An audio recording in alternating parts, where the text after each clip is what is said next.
दोस्तों, कहानी की शुरुआत होती है जर्मनी के एक छोटे से द्वीप हेल्गोलैंड को दिखाते हुए, जहां 513 लोग अपनी जिंदगी गुजार रहे थे क्योंकि पूरी दुनिया में एक खतरनाक वायरस फैल गया था, जिसकी वजह से काफी सारे लोग मारे गए और जो बचे हुए लोग हैं वो ज़ॉम्बीज़ बन गए। इन ज़ॉम्बीज़ से बचने के लिए ये लोग हेल्गोलैंड आइलैंड पर आ गए और यहाँ धीरे धीरे इन 513 लोगों ने अपनी एक सोसाइटी बना ली और खेती वगैरह करके अपनी जिंदगी गुजारने लगे। लेकिन खाने पीने का सामान काफी कम था, इसलिए इस आइलैंड पर केवल 513 लोग ही रह सकते थे और अगर एक भी मेंबर यहाँ बढ़ गया तो इन लोगों को काफी दिक्कत हो सकती थी। इसलिए जब भी इस आइलैंड पर कोई बच्चा पैदा होता था तब वोटिंग के जरिए उस इंसान को चुना जाता था जो अपनी जान दे सके, ताकि आइलैंड पर लोगों की आबादी कंट्रोल में रह सके। वहीं अब हम एक बोर्ड पर सभी सर्वाइवर के नाम के आगे कुछ पॉइंट्स लिखे हुए देखते हैं, जो इन्हें तब मिलते हैं जब ये कोई अच्छा काम करते हैं और इस तरह इनका नाम ऊपर बढ़ता रहता है। लेकिन अगर किसी इंसान ने गलत काम किया तो उसका नाम नीचे चला जाता है। इस आइलैंड के लोगों को मैनेज करने के लिए काउंसिल कमेटी भी है, जिसकी सुपीरियर बीएट्रिस नाम की एक लेडी होती है। इसके बाद हमें 15 साल आगे की कहानी को दिखाया जाता है, जहाँ पूरे शहर के लोग एक हॉस्पिटल में आए हुए होते हैं क्योंकि आज एमिली नाम की एक लड़की अपने बच्चे को जन्म देने वाली है। इस पूरे सीन को लूला नाम की एक रिपोर्टर अपने कैमरे में रिकॉर्ड कर रही थी। अब रूल के हिसाब से जब कोई बच्चा पैदा होता है तो किसी दूसरे इंसान को अपनी जान देनी होती है, इसलिए एमिली के पिता खुद अपनी जान देने का फैसला करते हैं और एक चट्टान से कूद जाते हैं। वहीं हॉस्पिटल में एमिली एक बच्चे को जन्म देने के बाद दूसरे बच्चे को भी इस दुनिया में ला रही होती है क्योंकि उसे जुड़वा बच्चे पैदा हुए थे। ये देखकर बीएट्रिस एक बार फिर काउंसिल कमेटी की मीटिंग रखती है और सभी लोगों से इस बारे में बात करती है। काफी देर तक सोचने के बाद ये लोग वोटिंग करने का डिसाइड करते हैं ताकि वोटिंग के जरिए पता चल सके कि किस इंसान को सैक्रिफाइस करना है। अब दूसरी तरफ हम क्रिश्चियन और हेनरिक नाम के दो दोस्तों को देखते हैं जो बोर्ड पर अपनी रैंकिंग देख रहे थे। क्रिश्चियन की रैंक 511 नंबर पर थी। ये देखकर वो काफी परेशान हो जाता है और हेनरिक से कहता है कि अगर मुझे मारने के लिए चुना गया तो मैं अपनी जान नहीं दूंगा। लेकिन हेनरिक उसे वार्न करते हुए कहता है कि पिछली बार एक आदमी ने इस तरह से बचने की कोशिश की थी और इन लोगों ने उसे जबरदस्ती पिंजरे में कैद करके समुद्र में फेंक दिया था। इसके बाद हम 512 नंबर पर मौजूद एलिसी नाम की एक बुजुर्ग लेडी को देखते हैं जिसकी अब काफी उम्र हो चुकी थी, इसलिए सभी लोग उसे बिल्कुल यूजलेस समझते थे। वही सबसे आखिरी पोजीशन यानी 513 रैंक पर जिस शख्स का नाम होता है वो था एजियन, जो कि एक वर्कर है और उसे सब लोगों ने क्रिमिनल घोषित कर दिया। इसके बाद सीन शिफ्ट होता है मारिक और उसके बेटे लाइनस पर। ये दोनों एक लैब में उसी वायरस की वैक्सीन बनाने की कोशिश कर रहे थे। वहीं दूसरी तरफ हम जूडिथ नाम की एक लेडी को देखते हैं जो यहाँ के अथॉरिटीज में से एक थी। कुछ देर के बाद वो मारिक के साथ शहर के सभी लोगों को दवाइयाँ देने के लिए जाती है और जब ये दोनों एजेंट के घर पहुँचते हैं तब इन्हें देखकर एजेंट की वाइफ लीसा जूडिथ पर गुस्सा करने लगती है और उससे कहती है कि उसकी वजह से एजेंट जैसा एक हार्ड वर्किंग इंसान लिस्ट में आखिरी रैंक पर आया है और इसलिए इन्हें सजा के तौर पर राशन भी कम मिलता है। ये सुनकर जूडिथ उसे जवाब देते हुए कहती है कि एजेंट ने दवाई चोरी की थी इसलिए उसे क्रिमिनल माना गया है। लेकिन लीसा उसे समझाने की कोशिश करती है कि वो सिर्फ मेरे लिए दवाई चोरी कर रहा था क्योंकि डॉक्टर ने उसे दवा देने से मना कर दिया था। इसके बाद सीन शिफ्ट होता है एमिली पर जो अपने कमरे में सो रही थी। तभी यहाँ एलिसी आकर चुपचाप उसके बच्चे को उठाकर अपने साथ ले जाने लगती है, पर तभी एमिली की आंख खुल जाती है और वो जल्दी से उससे अपना बच्चा छीन लेती है क्योंकि उसे लग रहा था कि एलिसी वोटिंग के चक्कर में उसके बेबी को नुकसान पहुंचाना चाहती है, पर वो उससे कहती है कि मैं ऐसा कभी नहीं करूंगी। इधर मारिक अपने लैब से दवाई छुपा कर लाता है और उसे लोरे नाम की एक लेडी को दे देता है, पर उसे ये सब करते हुए जूडिथ देख लेती है, इसलिए वो जल्दी से सुपरमार्केट में मौजूद बीएट्रिस के पास जाती है और मारिक ने जो किया वो सब बता देती है। पर बीएट्रिस उसे कहती है कि तुम ये बात किसी को मत बताना क्योंकि इस वक्त हमें मारिक की जरूरत है, लेकिन एक दिन हम उसे सजा जरूर देंगे और उसके बाद मैं उसकी जगह तुम्हें दे दूंगी। इन दोनों की ये सब बातें क्रिश्चियन और हेनरिक भी सुन रहे होते हैं कि तभी यहाँ पर एक बच्चा गिर जाता है और उसका सारा सामान टूट जाता है। ये देखकर हेनरिक को एक आइडिया आता है और वो क्रिश्चियन से कहता है कि यही रैंक बढ़ाने का सबसे अच्छा मौका है, तुम जल्दी से जाकर उस बच्चे की मदद करो ताकि लोगों की नजरों में तुम ऊपर उठ सको। हेनरिक की बात मानकर क्रिश्चियन भी ऐसा ही करता है और उस लड़के को अपना खाना दे देता है। जब बीएट्रिस उन्हें ऐसा करते हुए देखती है तो उसे काफी खुशी होती है, इसलिए वो हेनरिक और क्रिश्चियन को एक्स्ट्रा पॉइंट्स देने का ऐलान करती है। तभी हेनरिक की नजर एजियन और लीसा पर पड़ती है जो किसी स्टोर में आए हुए थे। हेनरिक ये बात अच्छी तरह से जानता था कि लीसा को राशन बहुत कम मिल रहा है, इसलिए वो उनके पास जाकर उनसे कहता है कि अगर तुम चाहो तो मैं तुम्हें खाना दे सकता हूँ। इस पर लीसा मना कर देती है लेकिन पीछे खड़ी बेatrice इनकी बातें सुन लेती है और वो हेनरिक पर काफी गुस्सा करती है। यहाँ पर हमें पता चलता है कि असल में हेनरिक बेatrice का ही बेटा है। इसके बाद हम पीटर नाम के पेशेंट को मारिक की लैब में देखते हैं, जिसे जबरदस्ती बाहर की दुनिया से यहाँ पर एक्सपेरिमेंट के लिए लाया गया था और उस पर अलग अलग वैक्सीन का एक्सपेरिमेंट चल रहा था। वहीं दूसरी तरफ हेनरिक लीसा के पास जाकर उसे कुछ खाना ऑफर करता है और बदले में इंटीमेट होने के लिए कहता है, पर वो इसके लिए मना कर देती है। लेकिन हेनरिक फिर भी उसकी तरफ बढ़ने लगता है। तभी अचानक सायरन बज जाता है और उसे लीसा को छोड़कर बॉर्डर की तरफ भागना पड़ता है, क्योंकि वो एक सोल्जर है। यहाँ पर हम देखते हैं कि कुछ लोग आइलैंड में घुसने की कोशिश कर रहे हैं, जिन्हें सोल्जर्स की लीडर मिया वापस लौटने को कहती है, पर वो उसकी एक बात नहीं मानते और बैरियर काटने लगते हैं। और ये देखकर मिया एक आदमी को शूट कर देती है और फिर सभी लोग वापस जाने लगते हैं। लेकिन हेनरिक अपने मजे के लिए एक एक करके सभी को शूट कर देता है। अब वोटिंग का दिन आ जाता है और सभी लोग एटीएन के खिलाफ वोट करते हैं, यानी अब उसे अपनी जान देनी होगी। पर लीसा ऐसा बिल्कुल नहीं चाहती थी, इसलिए वो हॉल में बैठे हुए सभी लोगों से कहती है कि मेरा हस्बैंड बेगुनाह है, बस वो तो मेरे लिए दवाइयाँ ला रहा था। साथ ही इस बात का भी खुलासा करती है कि उसने हेनरिक को मारने के लिए वोट किया था, क्योंकि उसने खाने के बदले लीसा के साथ इंटीमेट होने की बात कही थी। ये सुनकर हॉल में जितनी भी लेडीज मौजूद होती हैं, वो हेनरिक के खिलाफ बोलने लगती है। इसलिए बेatrice को ना चाहते हुए भी हेनरिक को आइलैंड से निकालना पड़ता है। इसके बाद सीन शिफ्ट होता है लैब पर, जहाँ ज्यादा एक्सपेरिमेंट की वजह से अब पीटर की मौत हो चुकी थी। ये देखकर मारिक को काफी बुरा लगता है और वो उसकी डेड बॉडी को जलाने के बाद अपने घर आ जाता है। यहाँ उसका बेटा लाइनस उससे मिया की टीम के साथ मेनलैंड यानी बाहर की दुनिया में जाने के लिए कहता है, पर मारिक इसके लिए मना कर देता है। लेकिन लाइनस उसकी एक नहीं सुनता और अगले ही दिन कुछ सोल्जर्स के साथ बायो सूट पहनकर उनकी बोट पर चला जाता है। अब उनके साथ हेनरिक भी था, जिसे ये लोग सजा के तौर पर बाहर छोड़ने के लिए जा रहे थे। और कुछ देर के बाद ये मेनलैंड पर भी पहुंच जाते हैं, जिसके बाद एक सोल्जर हेनरिक से कहता है कि वह बोट से उतरकर नीचे चला जाए, पर वो ऐसा करने के लिए तैयार नहीं था।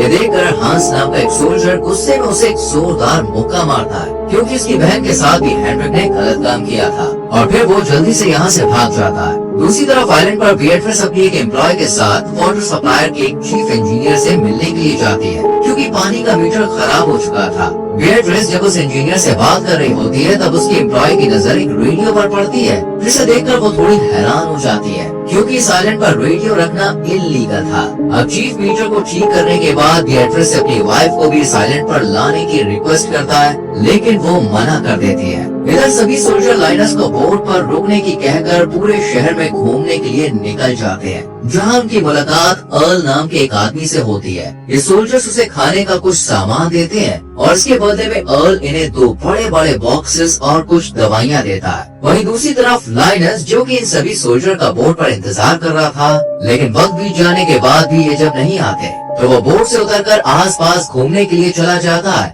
जहाँ उसकी मुलाकात मौजिक नाम के एक आदमी से होती है। वो लाइनस को एक दवाई की बोतल देकर कहता है कि मेरे पास एक शिप है जिसमें ऐसी कई सारी दवाइयाँ हैं, तुम अगर इन्हें पीना चाहते हो तो मैं तुम्हें दे सकता हूँ। ये सुनकर लाइनस मौजिक के साथ उसके शिप पर चला जाता है, जहाँ मौजिक उसे काफी सारी दवाइयाँ दिखाता है, पर वो लाइनस के सामने एक शर्त रखता है और उससे कहता है कि इनके बदले तुम्हें मुझे और मेरे दोस्तों को अपने आइलैंड पर लेकर जाना होगा। जिसके बाद बोट से काफी सारे लोग बाहर निकल आते हैं। ये देखकर लाइनस बिना टाइम वेस्ट किए फौरन यहाँ से भाग जाता है। इधर ये सभी सोल्जर बोट की तरफ आ रहे होते हैं कि तभी एक आदमी आकर एक सोल्जर पर अटैक कर देता है, लेकिन सही वक्त पर बाकी सोल्जर उसे शूट करके मार देते हैं और किसी तरह बोट तक पहुँच जाते हैं। और यहाँ लाइनस मौजूद नहीं होता है। इससे पहले कि ये उसे ढूंढ पाते, काफी सारे सिटीजन इनकी तरफ आने लगते हैं, जिस वजह से ये लोग लाइनस को लिए बिना ही फौरन यहाँ से निकलने लगते हैं। पर बोट की आवाज सुनकर लाइनस जल्दी से शिप से बाहर निकल आता है और भागते हुए बोट पर कूद जाता है, पर उसके पीछे पीछे मौजिक भी आ जाता है, जो बोट पर चढ़ने की कोशिश करता है, लेकिन सोल्जर उसे शूट करके मार देते हैं। कि तभी उनकी नजर लाइनस के सूट पर जाती है,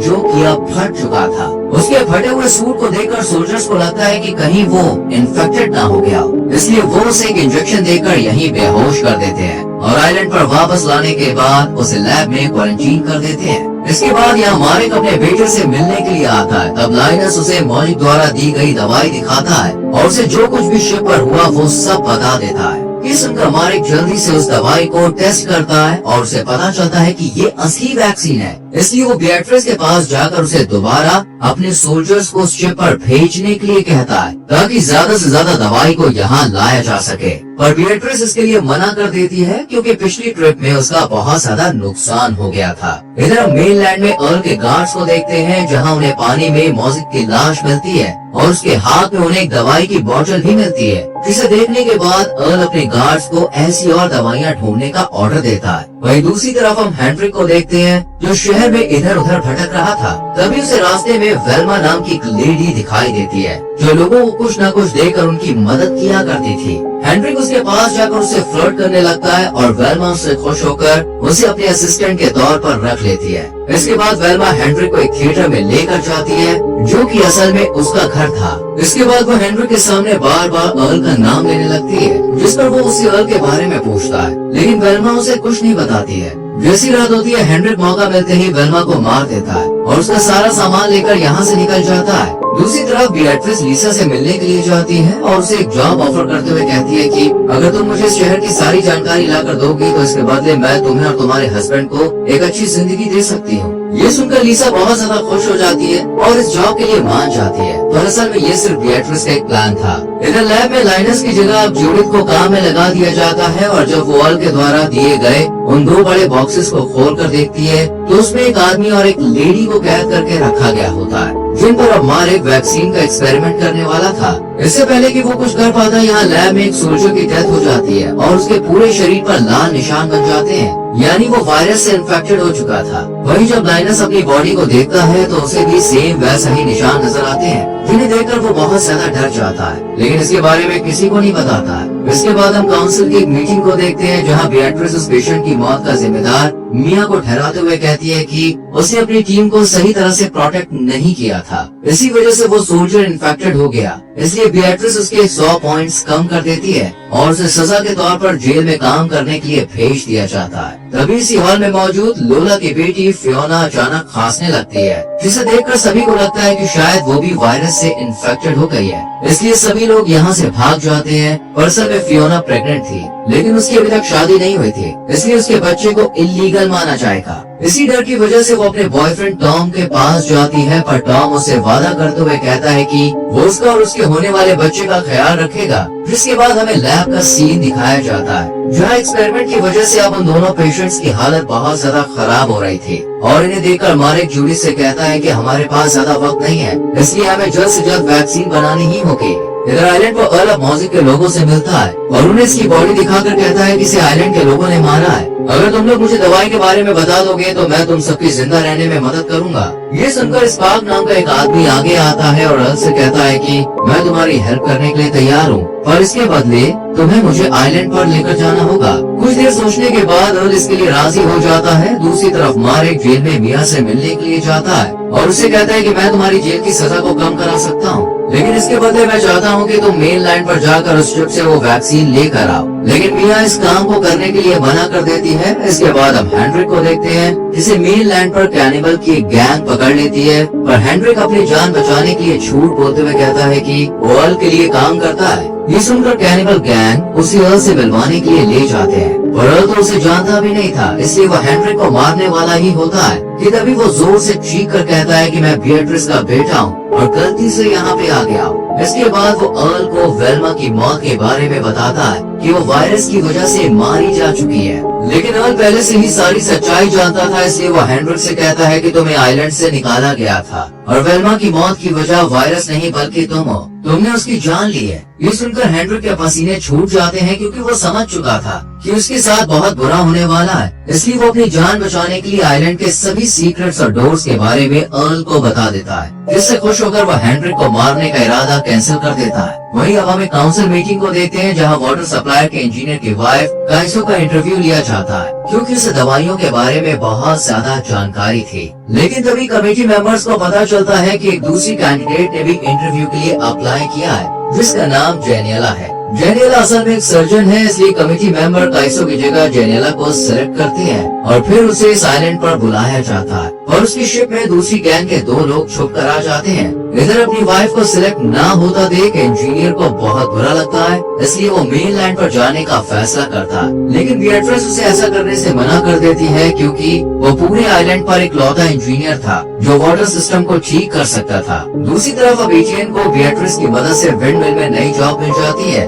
जहाँ काम करने के दौरान उसे एक शराब की बोतल मिलती है जिसे वो अपने बॉस को दे देता है, जिसके बाद बॉस उस बोतल की सारी शराब पी लेता है और नशे की हालत में ही काम करने के लिए चला जाता है। इतने में ही यहाँ इंजीनियर भी हाथ में हथौड़ा लेकर आ जाता है और गुस्से में विंड मिल की सभी मशीनों को तोड़ने लगता है। ये देखकर बॉस जल्दी से उसे रोकने के लिए सीढ़ियों से ऊपर जाने की कोशिश करता है, पर तभी उसका पैर फिसल जाता है और उसका पैर टूट जाता है, जिसके बाद उसे इलाज के लिए हॉस्पिटल में लाया जाता है और फिर मारेक उसकी सर्जरी करता है। पर सर्जरी के दौरान उसकी नजर जेनियला पर पड़ती है तो वो देखता है कि वो बहुत ज्यादा घबरा रही है, इसलिए वो इसकी वजह पूछता है। तब जेनियला उसे बताती है कि वो कोई सर्जन नहीं है, बस उसने ये सब किताबों में पढ़ा था। साथ ही वो मारेक से ये भी कहती है कि उसे पता है कि लाइनस इन्फेक्टेड है और इसलिए वो उसकी मदद भी करना चाहती है, पर मारेक उसकी सच्चाई किसी को ना बताए। इससे पहले कि मारेक कुछ कह पाता है, यहाँ जूडिथ आ जाती है और उसने इन दोनों की सारी बातें सुन ली थी, इसलिए वो मारेक से कहती है कि मैं अब लाइनस के बारे में सबको बता दूंगी कि वो इन्फेक्टेड है। लेकिन तभी जेनियला पीछे से उस पर अटैक करके उसे मार देती है, जिसके बाद मारेक और जेनियला मिलकर उसकी लाश को पानी में फेंक देते हैं। इसके बाद सीन शिफ्ट होता है फियोना पर, जिसका मिसकैरेज हो गया था, और जब मारेक उसे देखने के लिए जाता है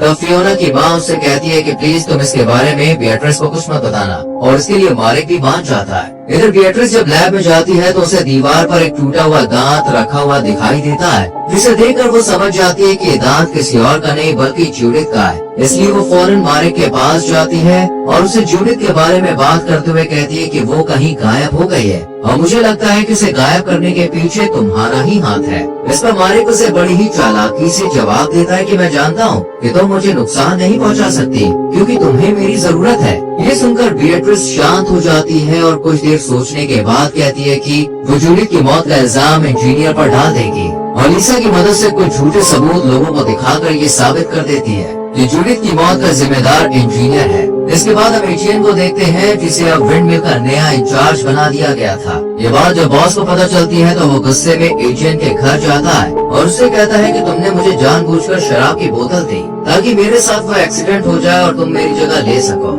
इस पर एजियन ना में जवाब देता है। अब अगले दिन इंजीनियर के पैरों को बांधकर उसे समुद्र में फेंक दिया जाता है और ये देखकर मारेक को काफी बुरा लगता है, इसलिए वो लाइनस के पास जाकर उसे सब कुछ सच बताने का फैसला करता है। और इसके बाद हमें 15 साल पहले की कहानी दिखाई जाती है, जहाँ एक दिन मारेक की मुलाकात सुपरमार्केट में काम कर रही बिएट्रिस से होती है, लेकिन वो उससे कुछ ज्यादा बात नहीं करता है और अपने लैब में आ जाता है, जहाँ वो नर्स लोर के साथ मिलकर वैक्सीन बनाने का काम करता है। इधर बिएट्रिस कुछ लोगों के साथ मिलकर सुपरमार्केट को अपने कब्जे में ले लेती है और फिर यहाँ की फार्मेसी को भी अपने अंडर में कर लेती है। वहीं उसकी रिपोर्टर लोला उसका वीडियो रिकॉर्ड कर लोगों के सामने यह प्रूव करने की कोशिश करती है कि बिएट्रिस इस आइलैंड का लीडर बनने के लिए एक परफेक्ट कैंडिडेट है। लेकिन वो ये भी अच्छी तरह से जानती थी कि मारेक इस फार्मेसी में काम करता है और उसके रास्ते में आ सकता है, इसलिए बिएट्रिस उसे एक ऑफर देती है कि वो जो चाहे अपनी मर्जी से दवाई बना सकता है, पर वो उसके खिलाफ खड़ा नहीं होगा। मारेक तो उसकी बात मान जाता है, लेकिन आइलैंड पर जो मेयर था वो उसे अरेस्ट करने के लिए अपने अफसर भेज देता है, पर बिएट्रिस बड़ी ही चालाकी से उसे ही फंसा देती है।